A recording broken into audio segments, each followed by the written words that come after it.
அவர் இங்கே இல்லை, தாம் சொன்னபடியே உயிர்த்தெழுந்தார்.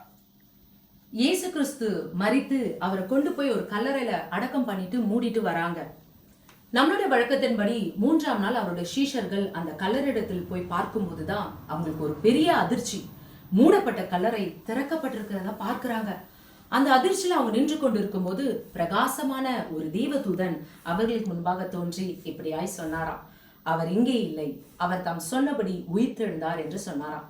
இன்றைக்கு நம்மளுடைய வாழ்க்கையிலும் கூட நிறைய காரியங்கள் மூடப்பட்டிருக்கலாம், ஷட் டவுன் ஆயிருக்கலாம், ஓபன் பண்ண முடியாம இருக்கலாம், ஒரு எண்ட் ஆயிட்டு இருக்கலாம், நாட் பாசிபிள் சொல்லலாம், முடிஞ்சு போச்சு, அவ்வளவுதான், ஒன்றும் பண்ண முடியாதுன்ற சூழ்நிலைகள்லாம் உயிர்த்தெழுந்த கிறிஸ்துவால ஒரு ரீஸ்டார்ட் பண்ண முடியும்.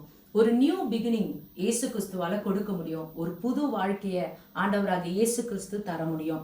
உலகத்துல இருக்கிற எல்லா மனுஷர்களுடைய கல்லறையும் மூடப்பட்டு தான் இருக்கு.